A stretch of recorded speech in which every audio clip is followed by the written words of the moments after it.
Hello everyone, welcome to BNM education. আজকের এই ভিডিওতে আরও একটি নতুন চাকরির খবর নিয়ে আলোচনা করব। উত্তর চব্বিশ পরগনা জেলার রাজ্যের নারী শিশু উন্নয়ন ও সমাজ কল্যাণ দপ্তরের তরফে কর্মী নিয়োগ করা হবে। কোন কোন পদে নিয়োগ করা হবে, মোট ভ্যাকেন্সি কত, বিভিন্ন পদে কি কোয়ালিফিকেশান লাগবে, কিভাবে তোমরা ফর্ম ফিল আপ করবে, ফর্ম ফিল আপের লাস্ট ডেট কবে, সর্বোপরি বিভিন্ন পদে কত টাকা করে স্যালারি দেওয়া হবে, এই সমস্ত কিছু তথ্য নিয়ে আজকের এই ভিডিওতে আলোচনা করব। কাজেই ভিডিওটি তোমরা প্রথম থেকে শেষ পর্যন্ত দেখতে থাকো। ভিডিওটি ভালো লাগলে ভিডিওটি লাইক করো, চ্যানেলে যারা নতুন চ্যানেলটি সাবস্ক্রাইব করো। উত্তর চব্বিশ পরগনা জেলার 4টি আলাদা আলাদা ডিপার্টমেন্টে বিভিন্ন পদে কর্মী নিয়োগ করা হবে। এর জন্য 4টি নোটিফিকেশান প্রকাশিত হয়েছে। আমি প্রতিটি নোটিফিকেশান ধরে আলাদা আলাদাভাবে আলোচনা করব। দেখো, এই একটা নোটিফিকেশান, এখানে বলা হয়েছে যে এই জেলায় মোট 3টি গভর্নমেন্ট হোম আছে, সেখানে হচ্ছে যে বিভিন্ন পদে কর্মী নিয়োগ করা হবে। আসা যাক এই গভর্নমেন্ট হোমে কোন কোন পদে কর্মী নিয়োগ করা হবে। দেখো, প্রথম পোস্ট বলা হয়েছে যে অফিসার ইনচার্জ। এখানে মোট ভ্যাকেন্সি রয়েছে 3টে এবং ফিমেলদের জন্য একটা রিজার্ভ রয়েছে। আচ্ছা, এই পোস্টের জন্য কোয়ালিফিকেশান বলা হয়েছে যে পোস্ট গ্র্যাজুয়েট ডিগ্রি বলা হয়েছে, যে সোশ্যাল ওয়ার্ক বা সোশিওলজি বা চাইল্ড ডেভেলপমেন্ট বা আদার্স যে সাবজেক্টগুলো আছে এই সাবজেক্টে পোস্ট গ্র্যাজুয়েট ডিগ্রি লাগবে। এজ বলে দিয়েছে 27 থেকে 42 বছর এবং সাথে সাথে স্যালারিও বলে দিয়েছে যে 33,100 পার মান্থ। এর পরের পোস্ট বলা হয়েছে যে কাউন্সিলর। এখানে মোট 3টে ভ্যাকেন্সি রয়েছে এবং ফিমেলদের জন্য একটা রিজার্ভ। আচ্ছা, কোয়ালিফিকেশান বলা হয়েছে যে গ্র্যাজুয়েট ডিগ্রি লাগবে, social work, sociology, psychology, public health এইসব সাবজেক্টে হচ্ছে যে গ্র্যাজুয়েট ডিগ্রি লাগবে। এজ বলে দিয়েছে 24 থেকে 40 বছর পর্যন্ত এবং স্যালারি এর 23,170 টাকা। এর পরের পোস্ট বলা হয়েছে যে হাউস ফাদার। এটা হচ্ছে যে কেবলমাত্র মেলদের জন্য এবং এখানে হচ্ছে যে 4টে পোস্ট রয়েছে। আচ্ছা, এর হচ্ছে যে কোয়ালিফিকেশান বলে দিয়েছে যে এইচএস পাস। আচ্ছা, এজ বলে দিয়েছে 21 থেকে 40 বছর এবং এই পোস্টের স্যালারি বলে দিয়েছে যে 14,564 টাকা। আচ্ছা, এর পরের পোস্ট বলা হয়েছে যে প্যারামেডিক্যাল স্টাফ। এখানে ভ্যাকেন্সি আছে 6টা এবং ফিমেলদের জন্য 2টো রিজার্ভ রয়েছে। আচ্ছা, এর হচ্ছে যে কোয়ালিফিকেশান লাগবে যেটা এইচএস পাস এবং সাথে সাথে ডিপ্লোমা ইন নার্সিং বা ফার্মেসিতে হচ্ছে যে ডিপ্লোমা কোর্স লাগবে। আচ্ছা, এজ বলে দিয়েছে যে 21 থেকে 40 বছর। আচ্ছা, এর স্যালারি বলে দিয়েছে যে 12,000 টাকা। আচ্ছা, এর পরের পোস্ট বলে দিয়েছে যে স্টোর কিপার কাম অ্যাকাউন্ট্যান্ট। এখানে 2টো ভ্যাকেন্সি আছে। আচ্ছা, এর কোয়ালিফিকেশান বলে দিয়েছে যে গ্র্যাজুয়েট ইন কমার্স বা অ্যাকাউন্টেন্সিতে অনার্স থাকলেও হবে। আচ্ছা, এখানে এজ বলে দিয়েছে যে 21 থেকে 40 এবং স্যালারি বলে দিয়েছে যে 18,536 টাকা। আচ্ছা, এর পরের পোস্ট বলা হচ্ছে যে কুক। এখানে মোট 5টা পোস্ট রয়েছে, ফিমেলদের জন্য 2টো রিজার্ভ। আচ্ছা, এর কোয়ালিফিকেশান বলে দিয়েছে যে মাধ্যমিক পাস অথবা 8 পাস হলে হবে। যারা হচ্ছে যে হোমে থাকে তাদের ক্ষেত্রে হচ্ছে যে 8 পাস হলেও হবে। আচ্ছা, এজ বলে দিয়েছে যে 18 থেকে 40 বছর পর্যন্ত এবং এর স্যালারি বলে দিচ্ছে যে 12,000 টাকা। এর পরের পোস্ট বলা হয়েছে যে হেল্পার। এখানে মোট 4টে পোস্ট রয়েছে, 4টের মধ্যে 3টে হচ্ছে যে ফিমেলদের জন্য রিজার্ভ। আচ্ছা, এর হচ্ছে যে কোয়ালিফিকেশান বলে দিচ্ছে যে মাধ্যমিক অথবা 8 পাস। 8 পাস কাদের জন্য, যে যারা হচ্ছে যে কেবলমাত্র হোমে থাকে, হোমের বাসিন্দাদের জন্য 8 পাস হলেও হবে। আচ্ছা, এজ বলে দিচ্ছে যে 18 থেকে 40 বছর পর্যন্ত।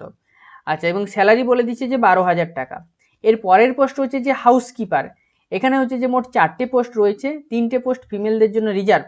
এর কোয়ালিফিকেশান বলে দিচ্ছে যে মাধ্যমিক এবং হচ্ছে যে 8 পাস কেবলমাত্র হোমের বাসিন্দাদের জন্য। আচ্ছা, এখানে এজ বলে দিচ্ছে 18 থেকে 40 এবং এর স্যালারি হচ্ছে যে 12,000 টাকা পার মান্থ বলে দিচ্ছে।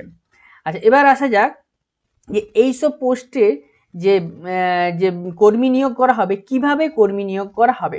দেখো, এক্ষেত্রে হচ্ছে যে পরীক্ষা দিতে হবে, পরীক্ষা হবে, রিটিন এক্সামিনেশন হবে এবং সাথে সাথে হচ্ছে যে কিছু কিছু পোস্টের ক্ষেত্রে কম্পিউটার টেস্ট হবে এবং বাকি পোস্টের ক্ষেত্রে, বাকি সবকটা পোস্টের ক্ষেত্রে হচ্ছে যে ইন্টারভিউ নেওয়া হবে। অর্থাৎ রিটিন আর ইন্টারভিউ হচ্ছে যে সব পোস্টের ক্ষেত্রেই থাকবে। আচ্ছা, দেখো এবার বিভিন্ন পোস্ট ওয়াইজ রিটিনে কত নাম্বারের পরীক্ষা হবে এবং কম্পিউটার টেস্টে কত নাম্বার থাকবে এবং ইন্টারভিউতে কত নাম্বার থাকবে তার হচ্ছে যে এই লিস্টটা দেওয়া হচ্ছে। দেখো, অফিসার ইনচার্জের ক্ষেত্রে রিটিন মার্কস হচ্ছে যে 80 এবং এখানে হচ্ছে যে কম্পিউটার টেস্ট নেওয়া হবে এবং ইন্টারভিউ নেওয়া হবে 10 নাম্বারের। এই নিয়ে মোট টোটাল 100 মার্কসের পরীক্ষা হবে। ঠিক আছে। একই রকমভাবে কাউন্সিলরের ক্ষেত্রে হচ্ছে যে রিটিন মার্কস 80, কম্পিউটার টেস্ট হচ্ছে যে 10 এবং ইন্টারভিউ নেওয়া হবে 10, টোটাল হচ্ছে যে 100 মার্কসের পরীক্ষা নেওয়া হবে। এইভাবে হচ্ছে যে বিভিন্ন পোস্টের দেখো এই ছকে হচ্ছে যে বিভিন্ন পোস্টের যে কত নাম্বারের রিটিন পরীক্ষা হবে এবং কত নাম্বারের ইন্টারভিউ নেওয়া হবে, কম্পিউটার টেস্ট আছে কি নেই সেটা কিন্তু দেওয়া আছে। আচ্ছা, এবার দেখো রিটিন টেস্ট যে পরীক্ষা হবে তার হচ্ছে যে কোন কোন সাবজেক্ট থেকে প্রশ্ন থাকবে বলে দেওয়া হচ্ছে। দেখো প্রত্যেকটা পোস্টের ক্ষেত্রে রিটিন টেস্ট হবে। রিটিন টেস্টে English, Bengali, GK and current affairs, child development and welfare এবং হচ্ছে যে এরিথমেটিক থেকে প্রশ্ন থাকবে প্রত্যেকটা পোস্টের ক্ষেত্রে, এবং প্রত্যেকটা পোস্টের জন্য কিন্তু আলাদা আলাদা প্রশ্ন হবে, একই প্রশ্ন হবে না। আচ্ছা, এবার দেখো যে এই বিভিন্ন সাবজেক্টে কি মার্কস থাকবে, কি পরিমাণ মার্কস থাকবে, কোন সাবজেক্টে কত মার্কস থাকবে তাও কিন্তু বলে দিয়েছে। দেখো ইংলিশে থাকবে 20 নাম্বার, বাংলায় থাকবে 20 নাম্বার, জেনারেল নলেজ কারেন্ট অ্যাফেয়ার্সে থাকবে 15 মার্কস, চাইল্ড ডেভেলপমেন্ট অ্যান্ড ওয়েলফেয়ারে থাকবে 10 নাম্বার এবং এরিথমেটিক্সে থাকবে 15 নাম্বার। এই নিয়ে মোট 80 নাম্বারের রিটিন পরীক্ষা হবে। ঠিক আছে। আচ্ছা, এরপর আসা যাক যে দ্বিতীয় যে নোটিফিকেশান, সেই দ্বিতীয় নোটিফিকেশানে কি কি পোস্ট রয়েছে এবং আসা যাক। দেখো এখানে এই নোটিফিকেশানে বলা হয়েছে যে এটা হচ্ছে যে জুভেনাইল জাস্টিস বোর্ডের আন্ডারে কর্মী নিয়োগ করা হবে। আচ্ছা, এখানে হচ্ছে যে কোন কোন পোস্টে হচ্ছে যে কর্মী নিয়োগ করা হবে। দেখো এখানে হচ্ছে যে কেবলমাত্র দুটো পোস্টে কর্মী নিয়োগ করা হবে। এক হচ্ছে যে কাউন্সিলর পোস্টে, দ্বিতীয় হচ্ছে যে লোয়ার ডিভিশন ক্লার্কের। আচ্ছা, কাউন্সিলর পোস্টের ভ্যাকেন্সি হচ্ছে যে একটি। এখানে হচ্ছে যে এডুকেশনাল কোয়ালিফিকেশান লাগবে গ্র্যাজুয়েশন ইন সাইকোলজি। আচ্ছা, এর হচ্ছে যে এজ লিমিট বলে দিয়েছে যে 21 থেকে 40 এবং এর স্যালারি বলে দিচ্ছে যে 13,500 টাকা। আচ্ছা, এবার দ্বিতীয় পোস্ট যেটা সেটা হচ্ছে যে লোয়ার ডিভিশন ক্লার্ক। এখানে হচ্ছে যে ভ্যাকেন্সি হচ্ছে যে একটি। এটা হচ্ছে যে এডুকেশনাল কোয়ালিফিকেশান লাগবে মাধ্যমিক পাস এবং এজ বলে দিয়েছে যে 21 থেকে 40 এবং স্যালারি বলে দিয়েছে যে 13,500 টাকা। আচ্ছা, আগের ক্ষেত্রে বলা হয়নি যে প্রতিটি পোস্টের ক্ষেত্রে এসসি, এসটি বা আদার্স রিজার্ভ ক্যাটাগরির জন্য এজ রিল্যাক্সেশন রয়েছে। ঠিক আছে, এসসি এসটিদের জন্য 5 ইয়ার্সের এজ রিল্যাক্সেশন আছে এবং ওবিসি ক্যাটাগরিদের জন্য 3 ইয়ার্সের এজ রিল্যাক্সেশন আছে এবং পিডব্লিউডি ক্যাটাগরির ক্ষেত্রে হচ্ছে যে এজ রিল্যাক্সেশন হচ্ছে যে 45 বছর পর্যন্ত হবে। এবার আসা যাক এই দুটো পোস্টে কিভাবে হচ্ছে যে কর্মী নিয়োগ করা হবে।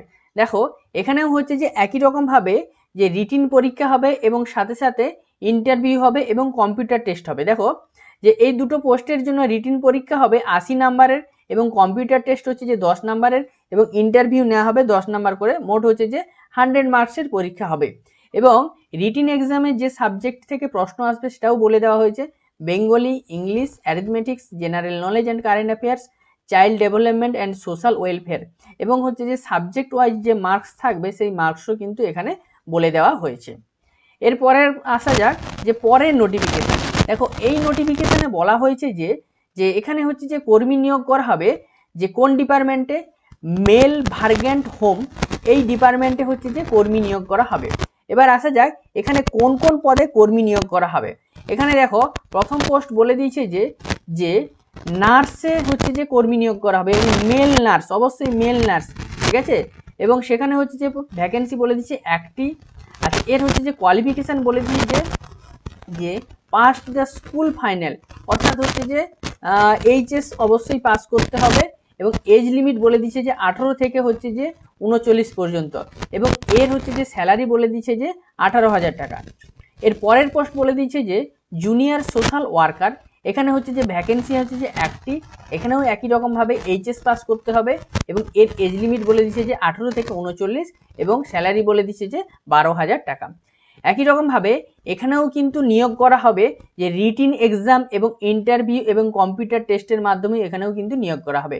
একই রকমভাবে এখানে রিটিন নেওয়া হবে 80 নাম্বারের, কম্পিউটার টেস্ট থাকবে 10 নাম্বার এবং ইন্টারভিউ হবে 10 নাম্বার। এই নিয়ে টোটাল হচ্ছে যে 100 নাম্বারের পরীক্ষা হবে এবং কোন কোন সাবজেক্টে পরীক্ষা নেওয়া হবে তা কিন্তু দেওয়া আছে এবং সাবজেক্ট পিছু কত নাম্বার থাকবে সেটাও কিন্তু দেওয়া আছে, তোমরা এটা দেখে নিও। আচ্ছা, এর পরের নোটিফিকেশানে বলা হয়েছে যে দেখো যে এখানে হচ্ছে যে কর্মী নিয়োগ করা হবে যে ডিস্ট্রিক্ট চাইল্ড প্রোটেকশন ইউনিট, এই ডিপার্টমেন্টে হচ্ছে যে কর্মী নিয়োগ করা হবে এবং এই ডিপার্টমেন্টে কি কি পোস্টে ভ্যাকেন্সি রয়েছে দেখো এখানে বলে দেওয়া আছে যে পিও পোস্টে হচ্ছে যে কর্মী নিয়োগ করা হবে। এখানে ভ্যাকেন্সি রয়েছে একটি এবার দেখো এর হচ্ছে যে এডুকেশনাল কোয়ালিফিকেশান বলে দিয়েছে যে post graduate degree, social work, sociology, child development, আরও অনেক কিছু সাবজেক্ট আছে, তোমরা দেখে নিও। অথবা গ্র্যাজুয়েট ডিগ্রি হলেও হবে ওই সাবজেক্টে, ওই একই সাবজেক্টে social work, sociology, child development এই সাবজেক্টে গ্র্যাজুয়েট ডিগ্রি হলেও হবে। এবার এজ বলে দিয়েছে যে 18 থেকে 45 বছর, এবং সাথে সাথে স্যালারি বলে দিয়েছে কত, 27,804 টাকা। আচ্ছা, দ্বিতীয় পোস্ট বলা হয়েছে যে কাউন্সিলারে একটা ভ্যাকেন্সি রয়েছে। এখানে এডুকেশনাল কোয়ালিফিকেশান বলে দিয়েছে যে graduate in social work, sociology, psychology, হ্যাঁ, আদার্স যে সাবজেক্টগুলো আছে সেগুলো তোমরা দেখে নিও। আচ্ছা, এবার দেখো এখানে হচ্ছে যে এজ বলে দিচ্ছে 18 থেকে 35 এবং স্যালারি বলে দিচ্ছে 18,536 টাকা বলে দিয়েছে। এর পরের পোস্ট হচ্ছে যে এডিইও, এই পোস্টের ভ্যাকেন্সি রয়েছে একটি। আচ্ছা, এই পোস্টের জন্য এডুকেশনাল কোয়ালিফিকেশান লাগবে, 12 পাস অবশ্যই করতে হবে। আচ্ছা, এখানে বলা হয়েছে যে এর হচ্ছে যে এজ লিমিট বলে দিয়েছে যে 18 থেকে 35 বছর পর্যন্ত, এবং এই পোস্টের ক্ষেত্রে হচ্ছে যে স্যালারি বলে দিয়েছে যে 12,000 টাকা। একই রকমভাবে এখানেও হচ্ছে যে সিলেকশন করা হবে যে রিটিন টেস্ট এবং ইন্টারভিউ এবং কম্পিউটার টেস্ট, এই তিনটে টেস্টের মাধ্যমে এখানেও হচ্ছে যে সিলেকশন নেওয়া হবে। আচ্ছা, দেখো এখানে বলে দিচ্ছে যে একই রকমভাবে তিনটে পোস্টের ক্ষেত্রে রিটিনের হচ্ছে যে মার্কস আছে 80, কম্পিউটার টেস্টে হচ্ছে যে 10 করে আছে, এবং ইন্টারভিউতে নেওয়া হবে কত, 10 করে। টোটাল হচ্ছে যে 100 নাম্বারের পরীক্ষা হবে। এবং কোন কোন সাবজেক্ট থেকে রিটিন এক্সামিনেশনে প্রশ্ন থাকবে সেটাও বলে দেওয়া হয়েছে। Bengali, English, arithmetics, general knowledge and current affairs, আর child development and social welfare, এখান থেকে প্রশ্ন থাকবে, এবং বিভিন্ন সাবজেক্ট কিছু কত নাম্বার থাকবে সেটাও বলে দেওয়া হয়েছে। এবার আসা যাক তোমরা আবেদন কিভাবে করবে। দেখো তোমাদের আবেদন কিন্তু অনলাইনে করতে হবে। দেখো এখানে একটা লিঙ্ক দেওয়া আছে, লিঙ্ক বলা হয়েছে যে www.recruitmentnorth24pgs.in, এই লিঙ্কে গিয়ে তোমরা অনলাইনে তোমাদের কিন্তু ফর্ম ফিল আপ করতে হবে। হ্যাঁ, দেখো এই চারটে যে আলাদা আলাদা ডিপার্টমেন্টের যে পোস্ট বেরিয়েছে, বিভিন্ন পোস্ট বেরিয়েছে, তো চারটের ক্ষেত্রে কিন্তু চারটে আলাদা আলাদাভাবে তোমাদের কিন্তু ফর্ম ফিল আপ করতে হবে। দেখো এই লিঙ্কে যদি তোমরা ক্লিক করো, এই লিঙ্কে ক্লিক করলে তোমরা হচ্ছে যে দেখো এরকম একটা ওয়েবসাইটে চলে আসবে, এরকম একটা পেজে চলে আসবে। দেখো এই পেজে তোমরা অ্যাপ্লাই অনলাইনে ক্লিক করবে, ঠিক আছে। অ্যাপ্লাই অনলাইনে ক্লিক করলে দেখো এখানে দেখো ভালো করে লক্ষ্য করো যে এখানে দেখো চারটে আলাদা আলাদা ফর্মের লিঙ্ক দেওয়া আছে, ঠিক আছে। হ্যাঁ, প্রথম হচ্ছে যে দেখো সিসিএল ইন নর্থ 24/24, এখানে এটা দেওয়া আছে। তারপরে দেখো various post at district child protection unit, এটা বলে দেওয়া আছে। তারপরে দেখো various post at government mild ভ্যাগ্রেন্ট home বলে দেওয়া আছে। এরপরে দেখো various post at juvenile justice board, ঠিক আছে। এই চারটে আলাদা আলাদা ডিপার্টমেন্টের হচ্ছে যে পোস্টের জন্য হচ্ছে যে চারটে আলাদা আলাদা লিঙ্ক দেওয়া আছে, ঠিক আছে। তোমরা যেখানে হচ্ছে যে আবেদন করতে চাইবে সেখানে হচ্ছে যে এই অ্যাপ্লাই অনলাইনে তোমরা যদি ক্লিক করো, অ্যাপ্লাই অনলাইনে ক্লিক করলে তোমরা কিন্তু একটা ফর্ম পেয়ে যাবে, সেই ফর্মটা কিন্তু তোমাদের ফিল আপ করতে হবে, ঠিক আছে। এরপর আসা যাক এই ফর্ম ফিল আপের লাস্ট ডেট কবে। দেখো যে ফর্ম ফিল আপের লাস্ট ডেট হচ্ছে যে সেপ্টেম্বরের 12 তারিখ, ঠিক আছে। সেপ্টেম্বরের 12 তারিখ হচ্ছে যে ফর্ম ফিল আপের last date. Form fill up শুরু হয়েছে যে আগস্টের 13 তারিখ থেকে শুরু হয়ে গেছে, ঠিক আছে। আচ্ছা, এরপর আসা যাক যে এরপর তোমরা অ্যাডমিট কিভাবে পাবে। দেখো অ্যাডমিট পাওয়ার জন্য তোমাদের কিন্তু একটা আলাদা ওয়েবসাইট দিয়ে দেওয়া হয়েছে, ঠিক আছে।